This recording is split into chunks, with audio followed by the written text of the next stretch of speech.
5 రోజుల క్రితం శంషాబాద్ విమానాశ్రయంలోకి వచ్చిన చిరుత ఎట్టకేలకు రాత్రి బోనులో చిక్కిందని అటవీ సంరక్షణ ప్రధాన అధికారి ఆర్ఎం డోబ్రియల్ తెలిపారు. 5 రోజుల క్రితం గొల్లపల్లి మీదుగా ఎయిర్పోర్ట్ లోపలికి వచ్చిందని తెలిపారు. ఆల్మాక్స్ మోగడంతో విమానాశ్రయ సిబ్బంది సీసీ కెమెరాల్లో చూసి చిరుత ఫెన్సింగ్ దూకినట్టు గుర్తించామన్నారు. ఎయిర్పోర్ట్ సిబ్బంది అటవీ శాఖ అధికారులకు సమాచారం ఇవ్వడంతో తాము చిరుతను బంధించేందుకు అన్ని ఏర్పాట్లు చేశామని, ప్రత్యేకంగా 5 బోన్లు 25 ట్రాప్ కెమెరాలు పెట్టి ఎప్పటికప్పుడు అధికారులతో మానిటరింగ్ చేశామన్నారు. 5 రోజుల నుంచి సతాయించిన చిరుత ఎట్టకేలకు రాత్రి 8 గంటలకు మాకు బోన్లోకి వచ్చేసింది. దాన్ని ఇప్పుడు జూకు తరలిస్తున్నాం.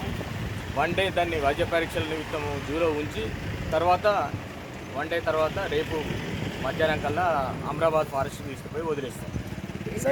8 గంటల టైంలో ఇక్కడ జరిగింది. 8 గంటలు సార్ ఎట్లా ఈ 5 రోజులు ఫుడ్ దానికి ఎట్లా ఏం చేస్తున్నాం? వేట ఏమన్నా ఆల్రెడీ లోపల మనకు కుందేళ్ళు కానీ నెమలు కానీ ఉన్నాయి కాబట్టి అది సర్వైవ్ అయింది.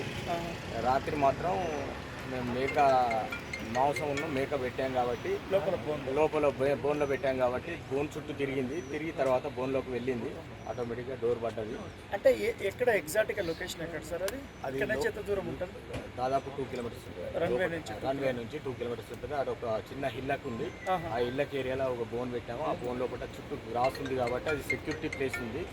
అక్కడ మనకు చిక్కడం జరిగింది. అంటే ఇన్ని రోజులు ఎక్కడ దానికి ఏ రేడియస్లో వాటర్ లేదండి, అక్కడ మొత్తం పర్కులేషన్ ట్యాంక్స్ ఉన్నాయి కాబట్టి వాటర్ సఫిషియెంట్ ఉంది. దాన్ని వాటర్కి డోకా లేదు, ఫుడ్కు కూడా డోకా లేదు. అది చాలా హెల్తీగా ఉంది, చాలా కోపంతో ఉన్నది. ఓకే, కాబట్టి ఇప్పుడు మీకు చూస్తారు మీరు దాన్ని